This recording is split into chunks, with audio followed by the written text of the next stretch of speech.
voilà salaamaaleykum Guédiawaye Info salaamaaleykum suñu mbokk yi nga sportif yi nga xam ñoo nekk ci Guédiawaye ñi nga xam aussi ñoo nekk partout dans le monde parce que yàgg naa ko wax Guédiawaye Info du Guédiawaye kese la yam ñëpp ñu ngi koy seetaan ci à travers le monde tey nag ñu ci seen beneen numéro bi nga xamante ne tey grand défi lañ koy tuddee mais beneen défi boo nga xamante ne bu spécial la parce que tey dama am honneur am invité ko nga xamante ne tey yaakaar naa ni kenn du ko présenté ci football local bi muy le coach Moustapha Seck nekk ko ancien coach li nga xam moom mooy équipe nationale locale nekk fi aussi ancien coach Guédiawaye football club Teungueth FC AS Pikine ñaari tali ba tey aussi mi ngi fi dem na fi aussi à travers dinañ ci ñëwaat ci dem Mauritanie dem fa aussi Guinée tey mu ñëwaat fii ci Sénégal rejoindre liggéey bi waat tey mu ñëw ci en tant que coach Oslo Academy tey ñu fas yéene waxtaan ak moom ci li nga xamante ne aussi mooy actualité bi te bu leen ko fàttali ko tey équipe bi nga xam ne moom mooy Oslo yor na ko équipe bi accédé na li nga xamante ne moom mooy en Ligue 2 nekk aussi li nga xam ne mooy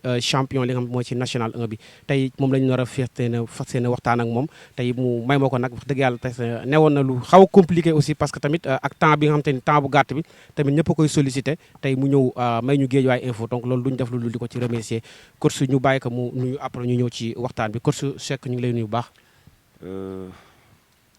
maa ngi leen di nuyu di leen sant di leen gërëm di leen wax ni c'est un plaisir de venir sur ce plateau de Guédiawaye Info di leen jaajëfal aussi ci liggéey bu rafet bi ngeen def parce que je vois à travers les différentes émissions que vous êtes en train de promouvoir le football local ce qui est extrêmement important donc di leen ñaanal rek di leen ñaanal ngeen gën a am wér gën a am tan et que lii ngeen xam ne mbëbët la yàlla def ko muy gën di jëm kanam. coach mën nañu xam déjà balaa ñuy dugg ci waxtaan bi xam Moustapha Seck fan la débuté en tant que footballeur aussi en tant que coach. waaw Moustapha Seck est originaire de Ngaye Mékhé je pense que ça j'ai souvent l'habitude de le dire comme tout bon Sénégalais on a commencé à jouer ci mbedd mi. Donc le football de la rue jaar ci aussi ci sport scolaire UASU donc à Mékhé au CM de Mourad Ndaw aujourd'hui bi ñu fa jógee aussi après le BFM on a été à Thiès au lycée Malick Sy continuer di jouer toujours UASU c'est après le bac en 1990 bi ma am à Saint-Louis au lycée Charles de Gaulle parce que ba ñu jógee lycée Malick Sy dama dem Saint-Louis foofu laa defee terminal c'est là-bas où j'ai le bac donc c'est la même année que me réussir le concours du SNEPS pour être enseignant de PS foofu aussi bi ñu paree formation suñu troisième année il fallait que ñu def option benn sport individuel ak benn sport collectif donc j'avais choisi l'athlétisme et comme sport individuel le football comme sport collectif génn nekk enseignant de PS jàngale 10 ans donc def naa 6 ans à Niakhar 7 ans à Niakhar et du moins et que 3 ans au lycée des Parcelles Assainies ci la réussir encore le concours d'INSTRA pour option football 3e degré et bi ma génnee sama première année ci lañ ma affecté à Kaolack donc ay Saloum moo njëkk a nekk équipe bu première division bu ma entraîné mais j'ai eu à travailler avec l'ASC Guney Ngaye qui était en ce moment en 2e division en tant que footballeur en tant que aussi entraîneur adjoint et par la suite même entraîneur voilà de façon très résumée quelque part fi ma jaar tuuti ci football bi. merci bravo donc en tant que coach est-ce que mën nañu xam aussi ñu bëri ñu naan Moustapha Seck défenseur la woon ñi naan axe central ñi naan attaquant pointe la woon mën nañu xam ban poste réel la Moustapha Seck doon jouer. Bon j'ai démarré très jeune comme latéral droit j'ai joué aussi comme latéral gauche mais dañu dem ba benn instant aussi suñu quartier daa di formé ASC benn ASC bu ñuy wax ASC Diapo je profite de l'occasion pour remercier aussi tous les sympathisants de l'ASC Diapo et en général et en particulier aussi toute la ville de Mékhé parce que c'est là-bas où j'ai commencé à taper au ballon mais après année boobu c'était vers les années 86 ci laa commencé di jouer comme défenseur central mais avec le temps aussi doon naa évoluer comme milieu de terrain défensif mais sama poste de prédilection c'était latéral droit ou latéral gauche et c'est par la suite que j'ai évolué un peu dans l'axe mais je pouvais jouer aussi comme milieu défensif. est-ce que mën nañu xam la mooy rôle réellement d'un entraîneur la mooy rôle am réellement.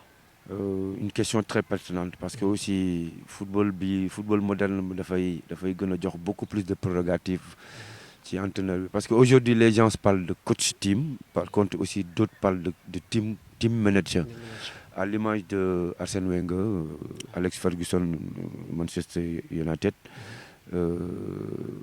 Arsène Wenger bi mu nekkee Arsenal parce que foofu yaay déterminer la politique technique de l'équipe donc du club beaucoup de par exemple le coach team nga xam ne c'est l'entraîneur de l'équipe dafay limité wu exclusivement sur le management de l'équipe mais su fekkee coach team la coach team manager la loolu dina gën a am ay prérogatives par rapport ak la politique générale du club. Donc la différence entre un DTN ak team manager boobu ngay wax. Voilà am na ñu koy tuddee léegi DTN mais xam nga le directeur technique dafay def la jonction entre les différentes catégories mën nañu attribuer ces mêmes fonctions au team manager le manager du club mais parfois di nga gis yenn club yoo xam ne manager du am ay qualité d'entraîneur mais tey jii je pense que pour une bonne politique pour une bonne implication entre les différentes catégories le mieux serait qu'aujourd'hui le manager mu am ay qualité d'entraîneur pour mën a asseoir une même identité pour mën a asseoir une même philosophie entre les différentes équipes pour que au moins tey jii boo jëlee un joueur d'une catégorie inférieure boo ko yóbbee ci catégorie supérieure mu mën a adapter toujours mais lu wér te wóor mooy le coach en tant que tel c'est lui qui est à la charge de la direction de l'équipe donc le président est là pour le club mais le coach est là aussi pour l'équipe c'est lui qui doit former la composition de l'équipe le jour du match dans la semaine c'est lui qui doit entraîner l'équipe c'est lui qui doit se charger de faire progresser l'ensemble des joueurs donc il est en même temps le préparateur tactique le préparateur mental et dans certains clubs même qui n'ont pas de préparateur physique il est obligé de faire office de ça. Donc ñu ñëw ci football local bi maanaam ci li nga mooy sélection en tant que sélection équipe nationale locale. Koto moo fa nekk ñu koy nuyu de passage tey dañu war a jouer ak Zambie si je ne me trompe pas ci li nga xam te moom mooy tournoi bi ñu defal Afrique du Sud. Donc bu ñëwee ci sélection équipe nationale nekk nga ko. donc nga yore ko yóbbu ko ci ay séances. yan difficulté ngeen daan jàkkoonte ak lan mooy problème équipe nationale locale. xam nga d'abord dama koy doon faral di wax ni la difficulté qu'il y a au niveau de certaines sélections même les sélections jeunes parce que c'est des sélections yoo xam ne c'est une durée dafa éphémère quand tu es en U17 2 ans maximum tu dois aller à la catégorie supérieure U20 tey jii c'est pas le même cas avec l'équipe nationale locale où même dans la composition des équipes dans la composition la confection des joueurs à convoquer parfois da ngay woo joueur ñun la voyagé na dem na fii et cetera donc rien que ça c'était un problème majeur léegi nga jël groupe commencé liggéey jékki-jékki ñun la bon ñi finalement dem nañ signer tel club dina perturber le travail mais en vérité dama koy boole ci ñaari perte normale yi nga xam ne moom laay wax ci football parce que football boo dugalee da ngay perdre ballon bi c'est l'équipe adverse qui mooy dem joxe engagement mais soo amee joueur aussi nga jékki-jékki ñun la signé nañ am na contrat bu baax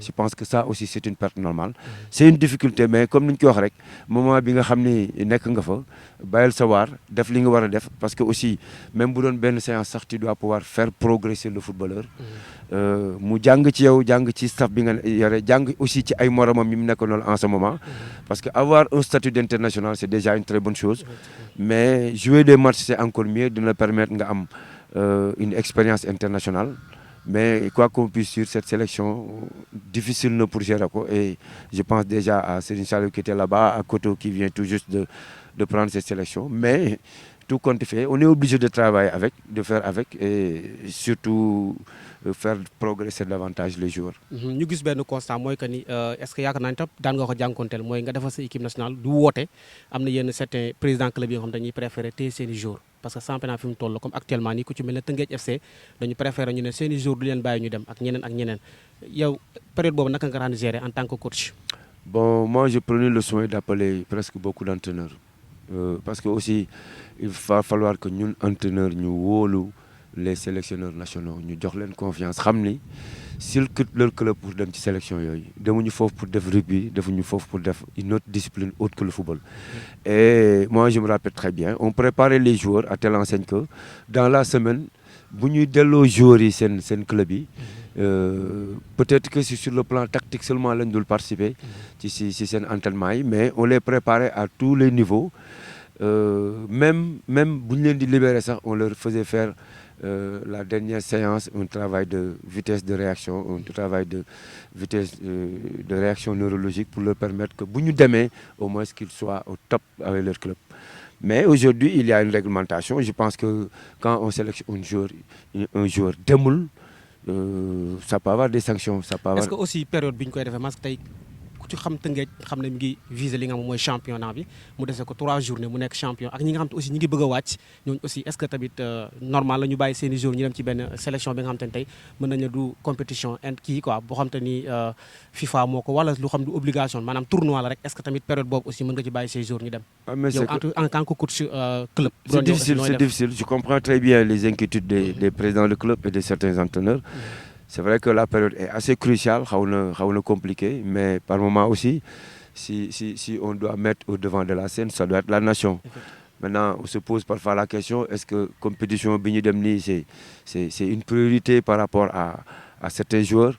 Bon, je pense que le Sénégal regorge de compétences et que tey jii on devrait pouvoir amener une sélection sans pour autant perturber cette sélection, parce que moi, je donne l'exemple de Oslo. Quand on jouait la finale, on avait déjà des joueurs clés qui n'étaient pas venus avec nous.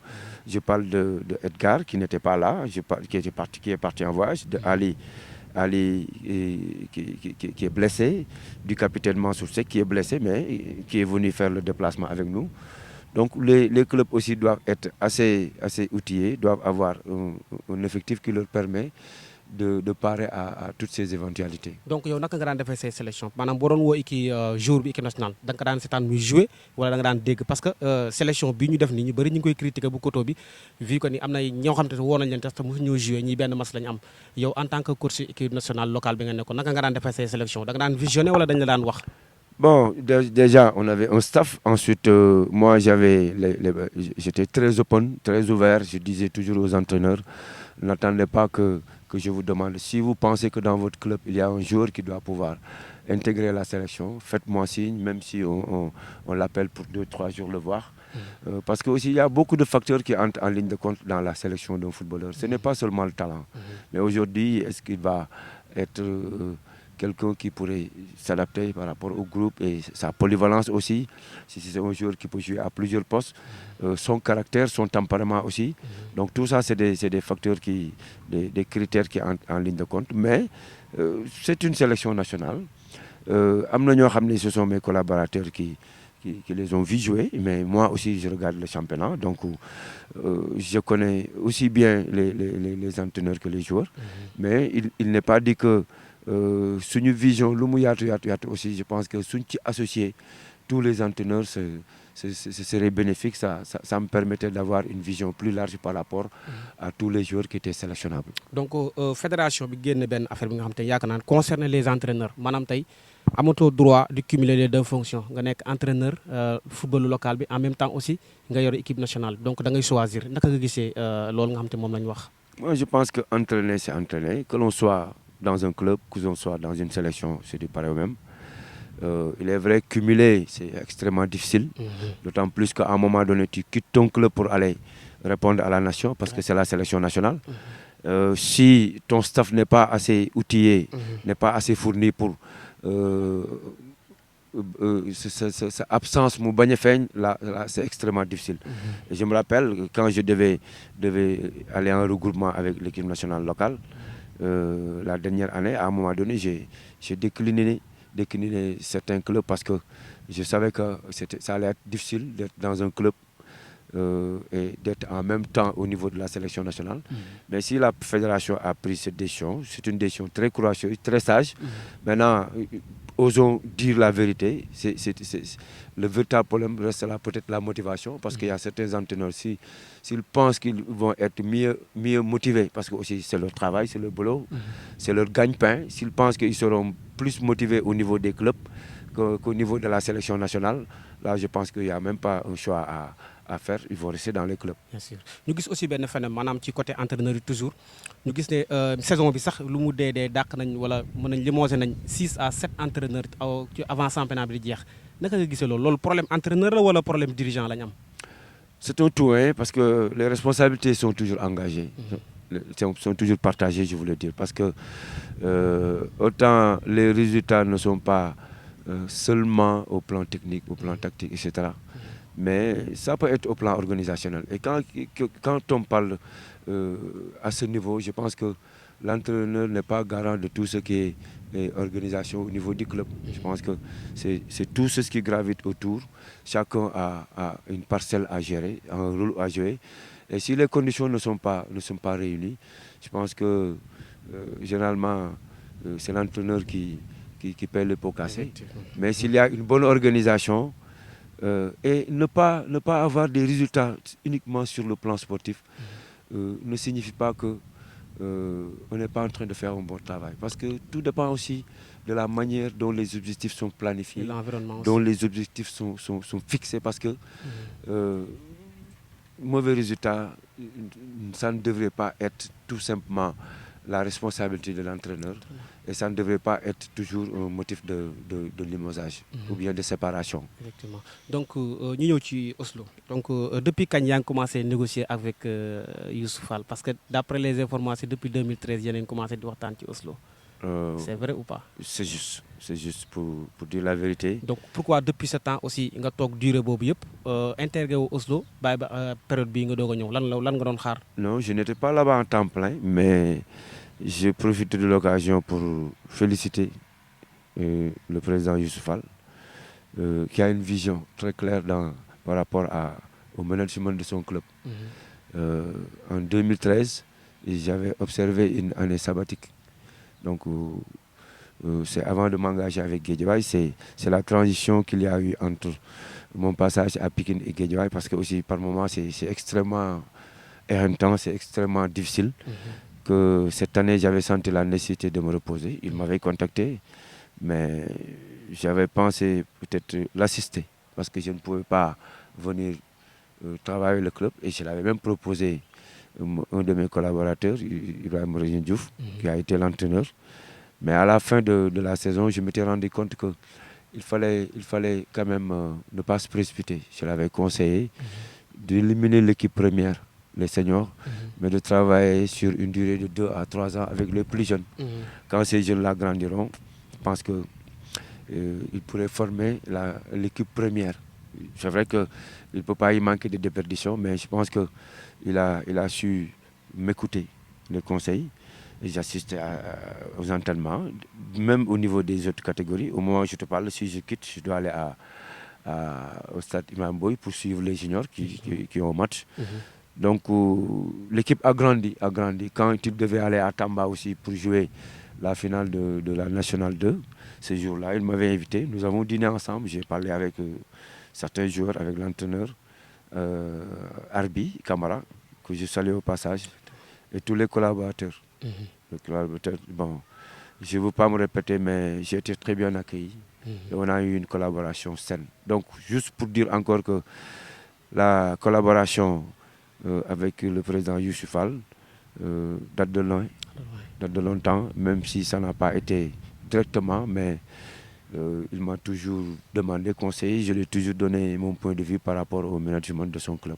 Donc, nous avons Moustapha Seck, bu daan dem ci yenn équipe yi da daan am benn staff bi nga xam te moom la daan yóbbu entraîneur adjoint wala préparateur physique ainsi de suite.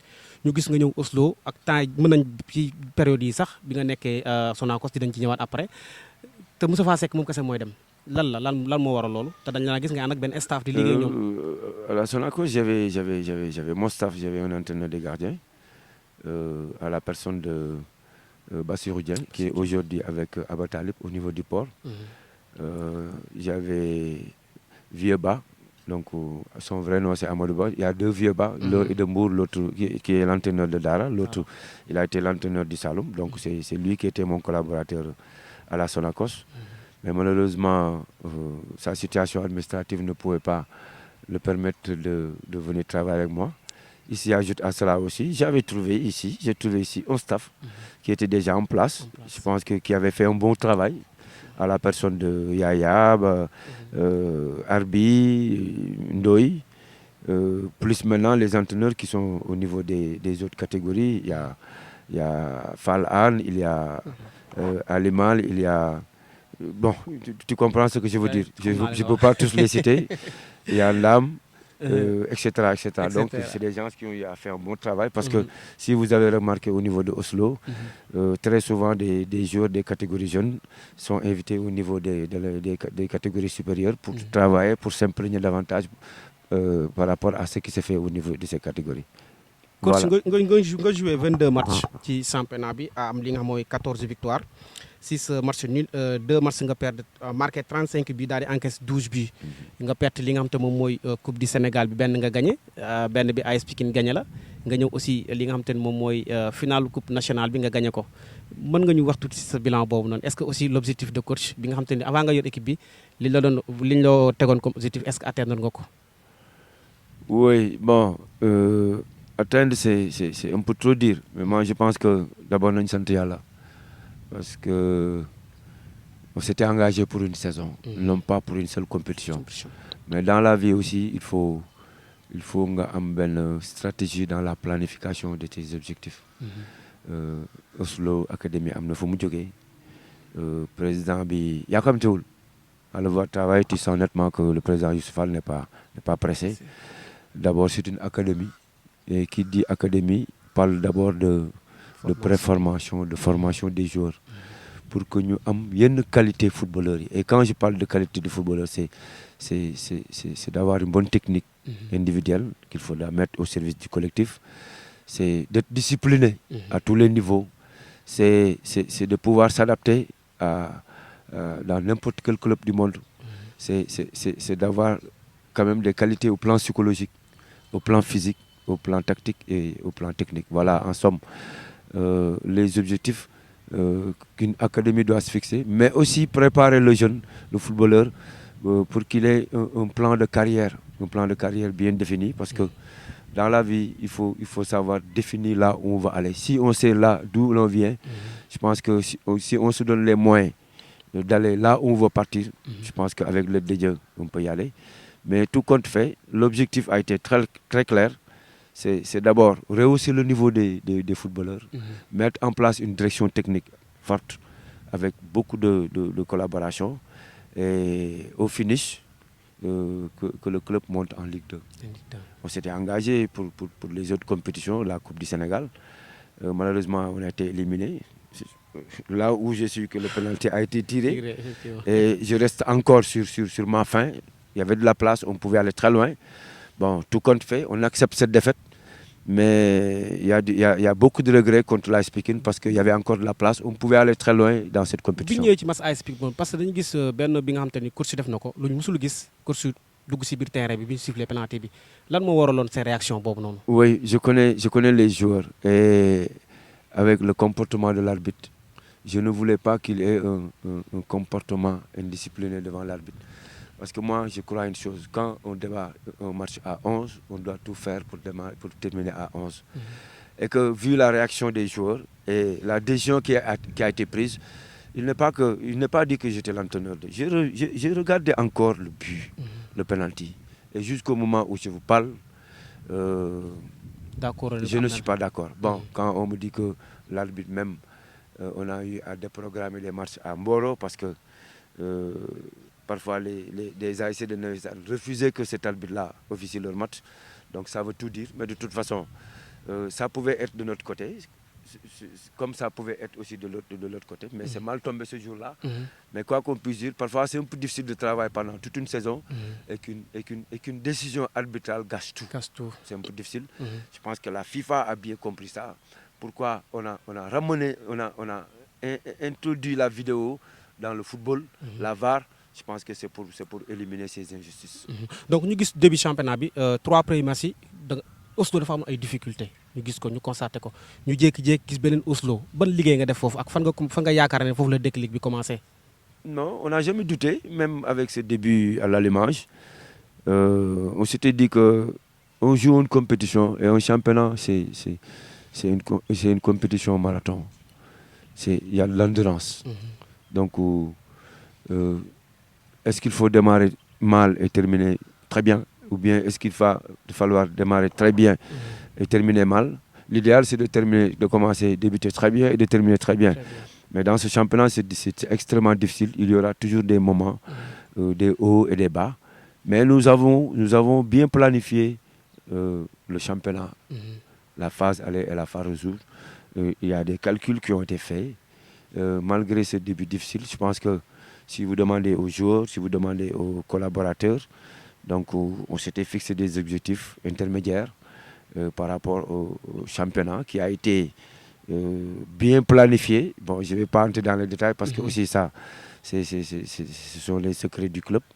Et je pense que il y a beaucoup de satisfaction dans la mesure où ce qu'on s'était dit, on a vu ça dans le championnat. On s'était dit qu'à la fin de la phase aller, il sera impératif qu'on soit sur le podium.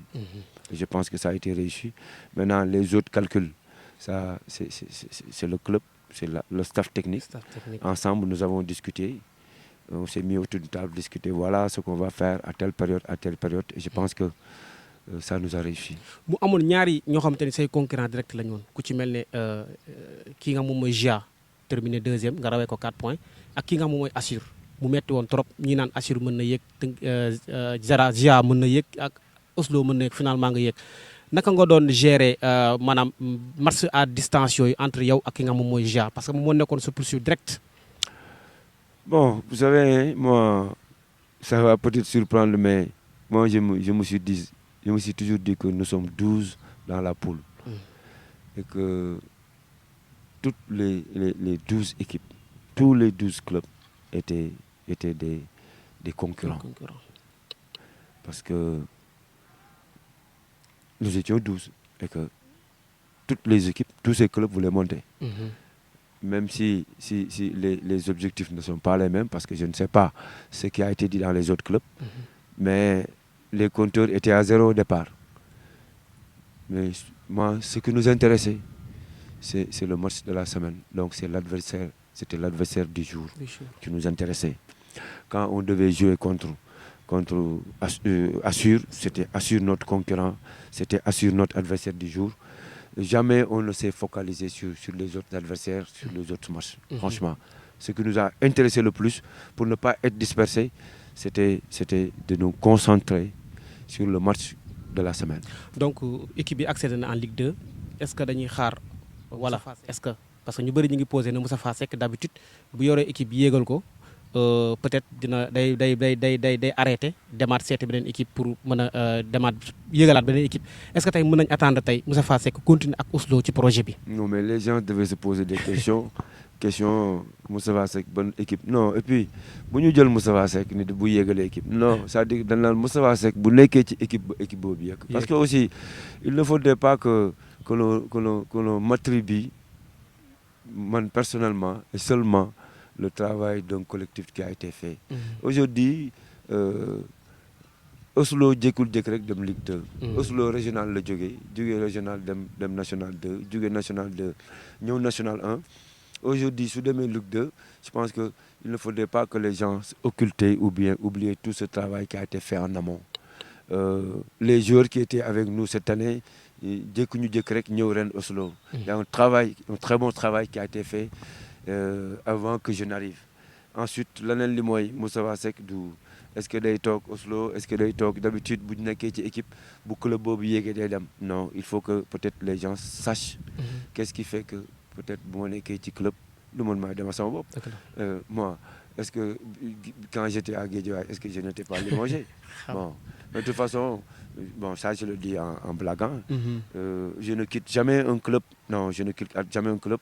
Peut-être que de mon c'est la collaboration qui motul amati, mais aujourd'hui je m'en réjouis d'avoir travaillé avec beaucoup de clubs, d'avoir travaillé avec des présidents de clubs qui m'ont accordé leur confiance. Et chacun en ce qui le concerne je pense que ça c'est extrêmement important depuis le Saloum avec Bounama Dieye jusqu'à Oslo avec Youssouf Fall en passant par Cambérène avec le président Babacar Ablaye Tall, Teungueth FC avec Babacar Ndiaye, Guédiawaye avec Jamil Faye, Niary Tally avec Djibril Wade. Donc pour ne citer que ces clubs-là, je pense que Modou Fall avec Pikine. Je pense que au-delà de ça aussi, j'ai appris avec les collaborateurs, avec les dirigeants aussi. Je pense que le capital expérience le bon ramener. Il ne faut pas négliger ça et je profite de l'occasion pour les remercier. Parce que sans eux, je pense que ce que j'ai pu claner comme une petite expérience dans ce football de mon am. Donc là, c'est objectif avec Oslo donc jusqu'au moment où je vous parle, nous n'avons pas encore évalué. Donc donnez-nous le temps d'évaluer avec le président. S'il est content du travail, s'il veut continuer à travailler avec son staff, je pense que la décision revient au président Youssouf Fall. Donc mën nañ jàpp aussi l'équipe bi yéeg na en Ligue 2 lan nga jàpp ne moom moo gënoon déterminé tey pour Oslo mu accéder en Ligue 2 ci ban côté la ngeen la liggéey bi gënoon accentué. Je pense que les séances d'entraînement ci biir terrain bi ak les conditions dans lesquelles nous avons été mis parce que jooyuñu ballon jooyuñu ay petit matériel bi et on s'entraîne sur un terrain gazonné. Donc vous savez tous les clubs toutes les équipes qui s'entraînent sur un terrain sablonneux le suri dafay bari. Le président Youssouf Fall a compris ça. Aujourd'hui les juniors, les U20 et les U17 s'entraînent au stade Ibrahima Boye, donc même si c'est du gazon synthétique. L'équipe première s'entraîne ici au stade Amadou Barry. C'était pas évident. Il y a des clubs de Ligue 2 qui s'entraînent sur du sable. Je pense que aussi l'engagement et l'abnégation des footballeurs, des joueurs, ils en voulaient. Et tout ça, ça a été corroboré par un staff restreint, dynamique, qui vivait l'équipe. Et juste pour encore dire que manager un club, on n'a pas besoin d'être tout le temps présent. Et d'ailleurs, je blaguais en le disant à mes collaborateurs, le président Youssouf Fall, aujourd'hui, la personne la plus présente parmi les absentes. Parce qu'il a managé le club à partir de la Norvège. Donc il n'était pas là, mais il dirigeait. Durant tout le championnat. Il n'a regardé que le dernier match, c'est la finale qu'on a joué à Tamba. Juste pour dire que aussi, il a confié le club à des responsables. Donc bi ma nekk sama dernière question peut-être mooy question bi nga xam te ni moom la Sénégalais yëpp di posé Moustapha Seck ñaata équipe la yéegal jóge ko ci niveau inférieur ko ci niveau supérieur ñaata équipe la. Moustapha Seck yéegalul benn équipe. donc il faut aussi nga nangul Sénégalais yi que ni moo bi nga bañ a dégg mooy le spécialiste des montées parce que loolu aussi constat bu ñu def la que ni Moustapha Seck boo compté 10 équipes 9 équipes wala 6 équipes yéegal na leen ci niveau inférieur. non supérieur bi. je parle très sérieusement Moustapha Seck yéegalul benn équipe. dañ naan Moustapha Seck bokk na ci ou bien nekk na ci club boo xam ni participer na ci monter club. parce que aussi laay je le dis en toute sincérité c'est pas par humilité moo tax ma koy wax je le dis en toute sincérité il ne faudrait pas qu'on attribue le travail d'un collectif à un particulier. Moustapha Seck kese mënut a yéegal équipe mais il a sa partition à jouer dans les résultats. Même si les niveaux de responsabilité ne sont pas les mêmes. Mais du objectif bi le fait de monter c'est une finalité en quelque sorte parce que je me dis que il y a un travail en amont. Tey jii si les joueurs n'avaient pas montré de l'engagement, n'avaient pas montré de la détermination, suñu yoroon ay joueurs babi duñ leen mën a accélérer loo duñ leen mën a reculer loo mais on a beaucoup discuté avec eux et c'est ça ce qu'on appelle l'entraînement idéomoteur. Si vous avez remarqué à chaque fois qu'on s'entraînait parfois il nous arrivait de rester là discuter plus le temps d'entraînement yi ñu def terrain bi parce que aussi c'est important c'est des joueurs qu'on doit conscientiser c'est des joueurs à qui aussi ñun dañu war a participer dans l'élaboration de leur plan de carrière. On le disait très souvent, attention, vous avez choisi le football comme métier.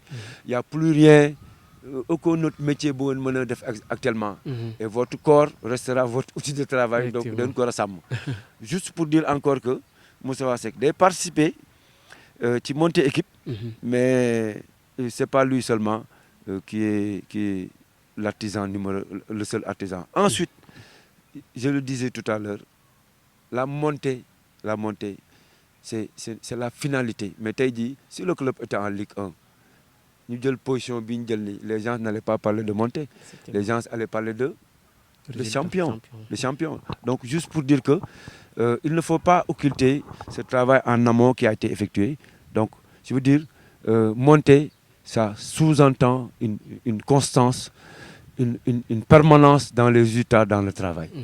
Là, moi, c'est le dernier mot parce que j'ai une émission. Di nuyu waa Ngaye. Di remercier aussi.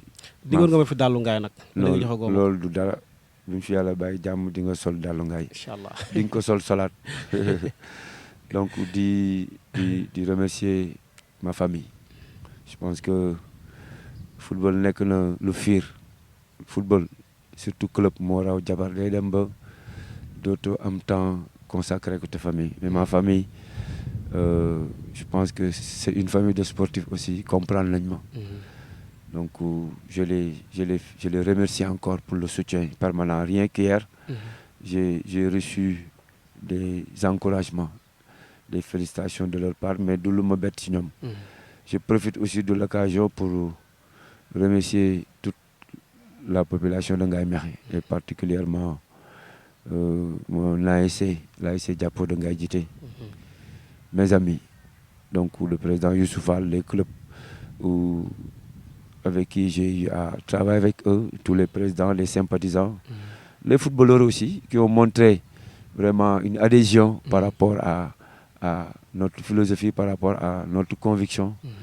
Je pense que je ne saurais remercier tout le monde parce que nit ku ne di nga am ay soppe, même si ñu nekkul ci club.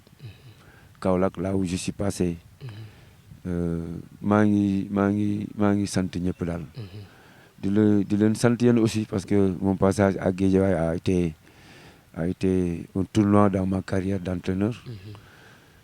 Mais tout compte fait, je pense que je pourrais encore profiter de l'occasion pour féliciter Alain Baye, mon collègue, et ses collaborateurs, parce qu'il a fallu travailler dur pour retrouver la Ligue 1. Et mon souhait serait aujourd'hui que l'engagement, la détermination qu'il avait derrière ce club quand j'étais là, qu'il y ait plus aujourd'hui. L'union des cœurs, que les supporters se retrouvent, parce que c'est une famille. J'avais l'habitude de dire toi-même, un président peut quitter, un entraîneur peut quitter, des joueurs vont quitter, la seule constante restera toujours les supporters. Voilà. moo boobu nga xam te yaakaar naa li mu terminé, je pense que ni ci li ma njëkk a wax la moom li ma njëkk a jàngal que ni entraîneur day dem, président club day dem, joueur day dem, mais équipe kenn moo siy concentré muy supporter yi mu wax ju am solo. Donc mu nekk kon koo xam aussi ku disponible vraiment, parce que gis nga heure bi ma ko woo dafa bàyyi léppam bi muy ñëw. Am na gan mais dafa bàyyi ganam bi uniquement pour ñëw répondre sama invitation ma ko ciy remercier bu baax mu nekk ku disponible koo xam te ni yaakaar naa ni xeebul kenn boo ko fekkoon ci mbedd aussi boo ko taxeel tamit day jël sa temps expliquer lépp luy football moo ko ñor. Donc mu nekk quelqu'un bi nga xam te ni ku ñu war a bàyyi xel la bàyyi nañ ko xel sax mais ku ñu war a bàyyiwaal xel la gën ko jox ci football bi cër parce que ci la bokk na ci club parce que am na club boo xam te ni bu koy bañ a tudd da koy bañ sa parfois bokk na ci li nga xam te moom mooy monter équipe yi tey équipe yi ci am difficulté yëpp presque mën naa ni tey moom jaar na fa def ko démarrage à l'ordre ci équipe yëpp donc di ko remercier ci loolu bu baax a baax di leen remercier aussi yéen ñi nga xam yéen ñi seetaan di leen féliciter aussi di leen jox rendez-vous la semaine prochaine ci seen beneen invité bi nga xam te ne tey ndar nañ ko amaat fii si plateau bi ñuy xaar aussi beneen ndaanaan bu mag a mag le président fédération sénégalaise bu football monsieur Augustin Senghor merci.